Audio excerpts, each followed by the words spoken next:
Assalamualaikum warahmatullahi wabarakatuh. Halo semuanya, perkenalkan nama saya Lisda Ramawati dengan NIM 12070600036. Nah, di video kali ini saya akan membahas mengenai pengendalian hama terpadu. Video ini saya buat untuk memenuhi salah satu tugas saya di jurusan agroteknologi. Nah, langsung saja teman-teman ke pengendalian hama terpadu. Pengendalian hama terpadu atau PHT adalah suatu konsep atau cara berpikir mengenai pengendalian organisme pengganggu tanaman atau OPT dengan pendekatan ekologi yang bersifat multidisiplin untuk mengelola populasi hama dan juga penyakit dengan memanfaatkan taktik pengendalian yang bersifat kompatibel dalam suatu kesatuan koordinasi pengelolaan. Nah, selanjutnya terdapat 4 dalam prinsip dasar pengendalian hama terpadu. Yang pertama, ada budidaya tanaman sehat. Yang kedua, pemanfaatan musuh alami. Yang ketiga, pengamatan secara rutin. Dan yang terakhir adalah petani sebagai ahli PHT. Nah, dalam pengendalian hama terpadu, kita dapat menerapkannya yang pertama dengan pengendalian secara fisik dan mekanik, yang kedua pengendalian secara kultur teknis, dan yang ketiga pengendalian dengan memanfaatkan entomopatogen. Nah, yang pertama ini yaitu mengenai pengendalian hama secara fisik dan juga mekanik yang terbagi menjadi dua. Ada pengendalian hama secara fisik dan ada pengendalian hama secara mekanik. Pengendalian hama secara fisik adalah suatu tindakan pengendalian hama yang memanfaatkan atau menggunakan bagian fisik, seperti menaikkan suhu dengan cara pembakaran, menurunkan suhu dengan cara penggenangan, solarisasi tanah, atau menggunakan lampu perangkap, dan juga pengaturan cahaya atau gelombang suara.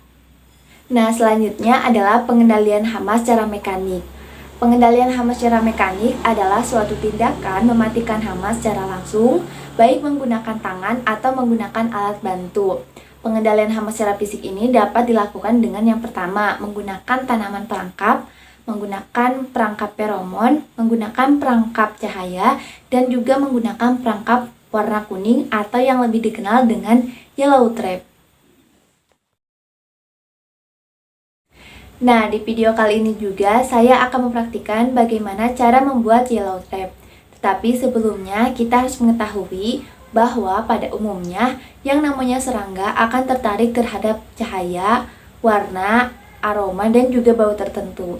Nah, biasanya terhadap warna, serangga ini akan tertarik terhadap warna yang kontras atau terang, contohnya seperti warna kuning. Oleh karena itu, perangkap yellow trap ini dapat berfungsi memikat atau menarik serangga, kemudian serangga akan hinggap di bagian perangkap dan juga terjebak. Lalu serangga ini nantinya akan mati. Nah, selain itu biasanya perangkap yellow trap ini dapat mengendalikan beberapa jenis hama. Contohnya seperti lalat buah, wereng, dari kutu-kutuan, aphids, thrips, ngengat, dan juga kepik, dan masih banyak lagi. Nah, adapun alat dan bahan yang kita gunakan dalam perangkap yellow trap ini, yang pertama ada cat kuning, ada lem tikus, ada aqua botol, ada plastik, ada karet gelas, dan yang terakhir ada ajeran. Nah, langsung saja kepada cara pembuatannya. Yang pertama, kita harus menyiapkan alat dan bahan yang akan digunakan. Yang kedua, kita mencuci aqua botolnya hingga bersih dan juga ditunggu hingga kering. Nah, yang kedua, kita melakukan pengecatan di bagian dalam aqua botol. Sebenarnya kalau misalkan aqua botolnya itu sudah berwarna kuning, contohnya dari bekas oli, kalian tidak perlu mengecatnya lagi. Tapi kalau misalkan aqua botolnya masih bening, berwarna bening, kalian harus mengecatnya.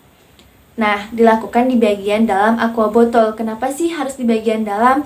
Karena kalau misalkan di bagian luar, biasanya catnya akan mudah luntur.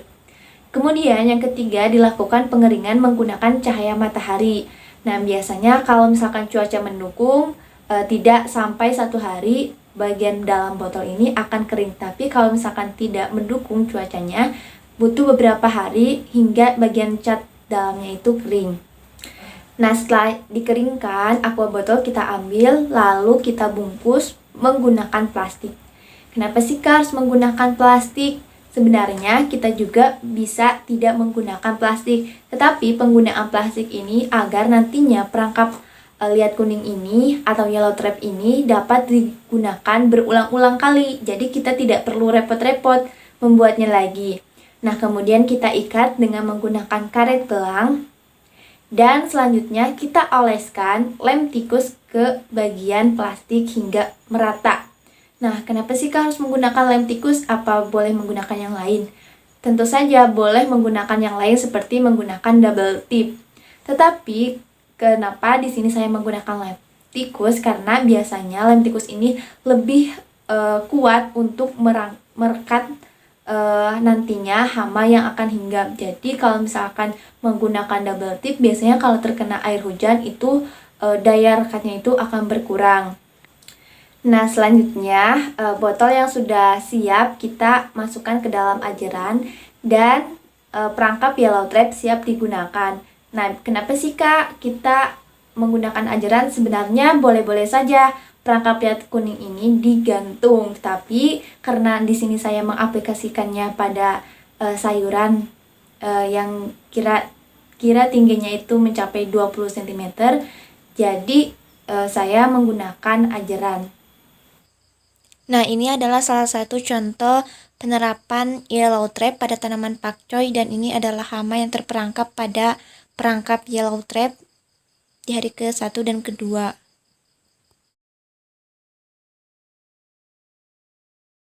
Nah, selanjutnya adalah pengendalian hama secara kultur teknis.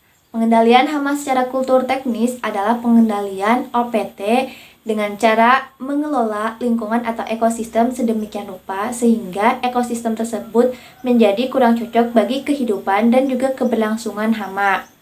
Hal ini juga dapat menekan laju peningkatan populasi dan kerusakan tanaman akibat serangan hama. Nah, pengendalian secara kultur teknis ini juga bersifat preventif, artinya pengendalian dilakukan sebelum terjadinya serangan hama. Tujuannya agar populasi organisme pengganggu tanaman tidak meningkat melebihi ambang kendali. Nah, di video kali ini juga saya akan mencontohkan mengenai pengendalian secara kultur teknis pada hama tikus sawah yang menyerang tanaman padi. Nah, pengendalian secara kultur teknis ini diintegrasikan pada budidaya tanaman padi, di mana pada umumnya metode ini bertujuan untuk mengkondisikan lingkungan sawah yang menjadi tempat tinggal atau rumah bagi hama tikus sawah ini, sehingga lingkungan sawah ini menjadi kurang mendukung atau kurang cocok bagi keberlangsungan hidup dan juga reproduksi hama tikus sawah. Nah, ada beberapa teknik yang dapat dilakukan dalam pengendalian secara kultur teknis ini. Yang pertama adalah menanam tanaman padi secara serempak dan juga panen secara serempak. Nah, biasanya dalam hamparan yang luas, minimal sekitar 50 hektar, kita harus melakukan tanam padi itu secara serempak. Apabila tidak memungkinkan, maka diatur waktu tanamnya itu kira-kira selisihnya sekitar 2 minggu. Nah, tujuannya yaitu untuk membatasi ketersediaan pakan bagi hama tikus sawah sehingga hama tikus ini tidak mampu berkembang biak secara terus-menerus. Begitu juga dengan waktu panennya. Nah, yang kedua adalah pengaturan pola tanam. Biasanya di daerah endemik yang dicirikan dengan adanya serangan hama tikus pada musim tanam yaitu pola tanamnya berbeda-beda. Pola tanam yang dapat digunakan yaitu seperti padi palawija atau padi palawija padi. Nah, pola tanam ini dapat berakibat terhadap ketiadaan pakan bagi hama tikus, sehingga dapat memutus siklus hidup hama tikus dan juga menekan kerapatan populasi hama tikus. Pada tanaman palawija, biasanya tikus tidak mampu berkembang biak secara optimal, sehingga jumlah anakan yang dilahirkannya itu tidak sebanyak apabila hanya terdapat satu jenis tanaman saja, yaitu tanaman padi. Nah, selanjutnya yang ketiga adalah pengaturan jarak tanam dengan menggunakan sistem tanam jajar legowo. Nah, biasanya petak sawah yang dicirikan dengan serangan hama tikus, biasanya di bagian tengah petaknya itu terlihat botak.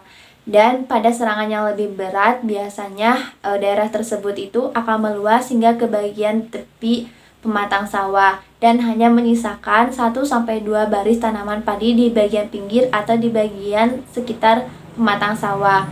Nah, hal ini dilakukan oleh tikus untuk melindungi dirinya atau melindungi daerah serangannya di bagian pematang sawah. Namun, dengan menggunakan sistem tanam jajar legowo, biasanya tikus kurang menyukai kondisi seperti ini. Karena sistem tanam jajar legowo ini terdapat lorong-lorong yang panjang yang memungkinkan keberadaan tikus ini mudah diketahui oleh predatornya. Nah, yang terakhir adalah sanitasi lingkungan dan juga manipulasi habitat. Sanitasi lingkungan ini dapat dilakukan dengan memperbaiki dan juga membersihkan lingkungan di sekitar areal pertanaman padi.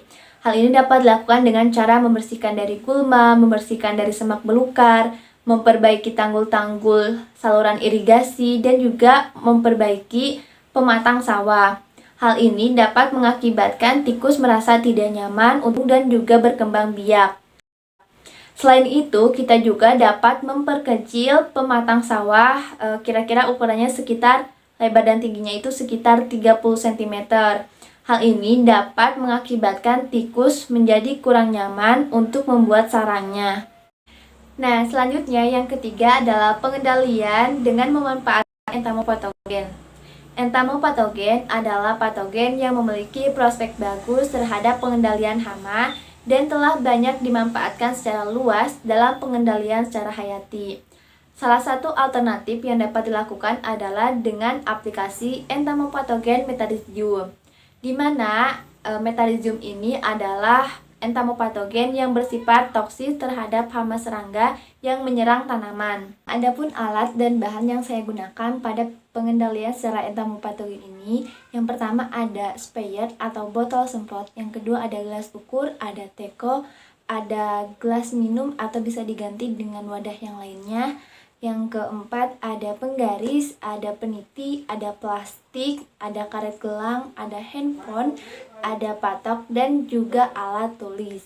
Sedangkan untuk bahannya yang pertama ada entomopatogen metarhizium, air, dan juga hama yang diterapkan, yaitu yang saya gunakan adalah hama ulat dan juga jangkrik. Nah, sebelum kita mengaplikasikan metarhizium ini, ada beberapa hal yang harus kita perhatikan. Yang pertama adalah pengeceran metarhizium SP, dan yang kedua adalah pembuatan kalibrasi sprayer. Nah, di video kali ini juga saya akan menjelaskan kedua hal tersebut. Nah, yang pertama adalah kalibrasi sprayer. Kalibrasi sprayer merupakan cara mengukur banyaknya larutan semprot yang dikeluarkan oleh alat semprot atau sprayer, sehingga kita dapat mengetahui seberapa banyak larutan semprot yang disemprotkan pada setiap satuan lahan. Nah, yang harus pertama dilakukan yaitu mencari lebar bidang semprot. Hal ini dilakukan dengan memasukkan air ke dalam semprotan, lalu dilakukan pengujian dengan cara menyemprotkan alat semprot ke bagian lahan yang dilakukan sebanyak 3 kali pengulangan, lalu diukur masing-masing bidang semprot tersebut dengan satuan meter kuadrat atau meter persegi. Nah, selanjutnya adalah menghitung kecepatan curah yang dapat dilakukan dengan pengujian penyemprotan air ke dalam gelas ukur selama 1 menit dengan satuan mililiter yang dilakukan sebanyak 3 kali pengulangan. Nah, setelah mendapatkan hasilnya, lalu tuangkan ke dalam gelas ukur dan hitung hasil yang didapatkan. Nah, selanjutnya adalah mencari kecepatan jalan yang dilakukan dengan menyemprotkan air di lapangan atau pada lahan, dan juga menghitung waktu yang dibutuhkan dengan menggunakan stopwatch yang digunakan. Petakan yang digunakan di sini yaitu ukuran 4x4 meter. Nah, pada tabel 1 ada hasil perhitungan dari lebar bidang semprot yang dilakukan sebanyak 3 kali pengulangan, di mana rata-rata yang didapatkan yaitu 10,483 meter kuadrat. Kemudian pada tabel 2 ada hasil perhitungan dari kecepatan curah yang dilakukan sebanyak 3 kali pengulangan, di mana rata-rata kecepatan curah ini yaitu sekitar 72,3 ml. Kemudian pada tabel 3 ada hasil perhitungan dari kecepatan jalan, di mana petak yang digunakan yaitu 4x4, dan waktu yang dibutuhkan yaitu sekitar 11,43 meter kuadrat per menit. Selanjutnya yaitu menghitung volume air per hektar yang dibutuhkan, di mana rumusnya yaitu 1 hektar pangkat min 1 dibagi kecepatan jalan dikali lebar bidang semprot dikali flow rate atau kecepatan curah. Nah, selanjutnya kita tinggal memasukkan data yang diketahui ke rumus volume air per hektar, di mana hasil perhitungan volume air per hektar yang didapatkan yaitu sekitar 0,00060034 meter pangkat 1 per meter pangkat 2. Nah, selanjutnya yang kedua adalah bagaimana caranya melakukan pengeceran entamopatogen metarhizium sp. Nah, langkah-langkahnya yang pertama, kita memasukkan 10 mili air ke dalam biakan 10 pangkat 5. Nah, sebenarnya biakan ini ada beberapa macam seperti biakan 10 pangkat 5, 7, terus 10 pangkat 8, 10 pangkat 10, dan masih banyak lagi. Namun yang saya gunakan di sini adalah biakan yang 10 pangkat 5. Kemudian kita seker sampai tercampur rata, lalu ambil 1 mili dari suspensus biakan tersebut dan kita tambahkan Aquades sekitar 9 mili 10 pangkat 9 dan diseker kembali. Nah, hal ini dilakukan hingga batas pengeceran yang diperlukan. Nah, setelah kita melakukan pengeceran metarhizium sp pada tingkat pengeceran yang dilakukan, selanjutnya kita dapat mengaplikasikan pengeceran tersebut pada hama, ulat, dan jangkrik.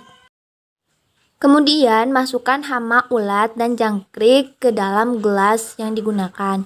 Aplikasikan pengeceran atau semprotkan pengeceran metarhizium sp ke bagian hama dan juga bagian pakan hama. Nah, penyemprotan ini kira-kira dilakukan sebanyak 4 semprotan baik pada hama ulat, begitu juga pada hama jangkrik. Selanjutnya, tutup gelas menggunakan plastik dan ikat menggunakan karet gelang. Beri ventilasi udara dengan cara melubangi bagian plastik pada gelas. Kemudian, amati dan catat hasil perkembangan atau perubahan yang terjadi pada hama, ulat, dan jangkrik setiap harinya. Nah, di sini ada hasil dari aplikasi entamopatogen metarhizium pada hama ulat bulu atau nama latinnya Caldithera horsrifildi saunders, di mana pada hari pertama pada saat disemprotkan kondisi hama masih terlihat baik. Pada hari kedua, hasil pengamatan yaitu ulat masih terlihat aktif. Hal ini dilihat dari ulat yang berpencar menyusuri pinggiran gelas. Namun nafsu makan ulat agak berkurang. Kemudian yang ketiga, dari 5 ulat yang digunakan terdapat 2 ulat yang mati. Selain itu, nafsu makan ulat juga berkurang. Dan pada hari terakhir pengamatan, semua hama ulat yang disemprotkan entamopatogen metarhizium pada hari keempat mati. Nah, selanjutnya ada hasil pengaplikasian entamopatogen metarhizium pada hama jangkrik atau Gryllidae, di mana pada hari pertama setelah disemprotkan kondisi hama jangkrik masih terlihat baik. Kemudian pada hari kedua terdapat 2 dari 5 jangkrik yang digunakan itu mati dan nafsu makan jangkrik berkurang. Selanjutnya pada hari ketiga, dari 3 jangkrik yang masih hidup, 1 jangkrik mati. Selain itu, nafsu makannya juga semakin berkurang. Dan pada hari keempat, semua hama jangkrik yang disemprotkan entamopatogen metarhizium mati pada hari keempat. Nah, di sini ada beberapa hasil dokumentasi dari pengaplikasian entamopatogen metarhizium pada hama ulat dan juga hama jangkrik. Sekian dan terima kasih. Wassalamualaikum warahmatullahi wabarakatuh.